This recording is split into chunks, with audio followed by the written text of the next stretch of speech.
अस्सलाम वालेकुम, मेरा नाम डॉक्टर उस्मा अकरम है और मैं as a fertility specialist concept fertility centre में पिछले 1.5 साल से काम कर रही हूँ। मैंने लाहौर में किंग एडवर्ड मेडिकल कॉलेज से MBBS किया हुआ है और उसके बाद मैंने इंग्लैंड से स्पेशलाइजेशन की हुई है गायनी ऑब्स्टेटिक्स में, MRCOG किया हुआ है। बहुत अरसे से मैं कराची में पहले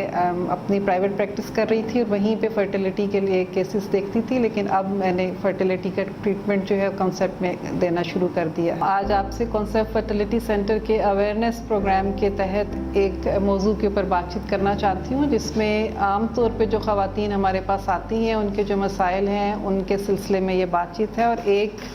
मसला जो ख़वातीन को बहुत ज़्यादा है यहाँ पर जिसके लिए हमारे पास आती हैं वो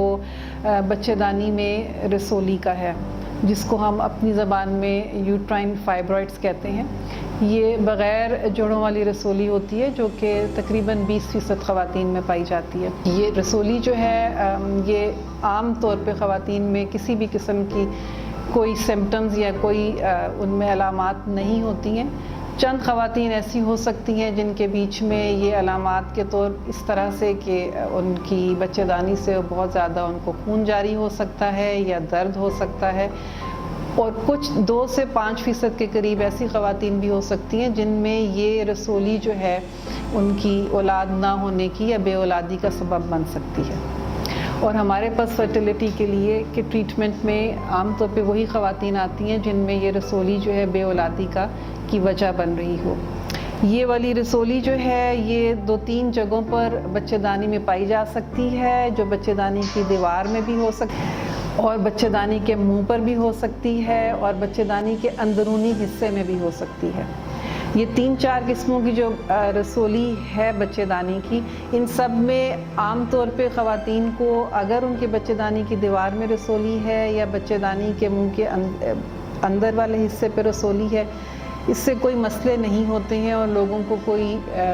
बे औलादी की वजह ये नहीं बनती हैं, जब तक कि बच्चेदानी के अंदरूनी हिस्से में जो कि उसको बंद कर सकती हो या उसकी साख को ख़राब कर देती हो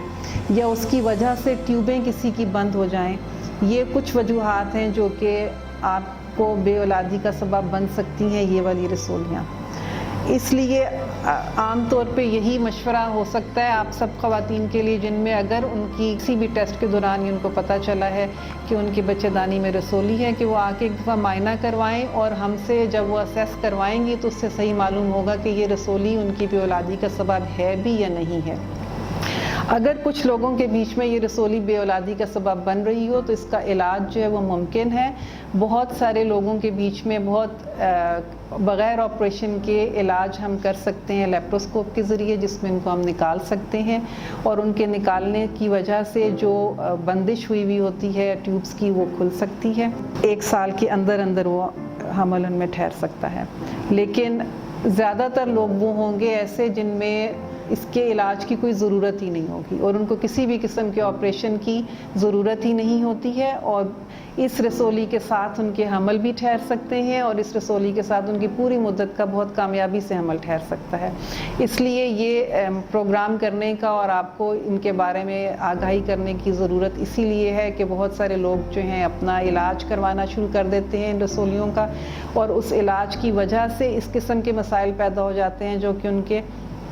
इनफर्टिलिटी को और बढ़ा देते हैं। इसलिए अगर आप में ऐसा कोई शिकायत हो तो उसके लिए आप आके डॉक्टर से कंसल्ट करें और वो आपको बेहतर मशवरा दे सकेंगे कि इसको निकालने की या इसका कुछ इलाज करने की ज़रूरत भी है या नहीं, या ये इसके साथ ही आपका हमल ठहर सकता है। Thank you.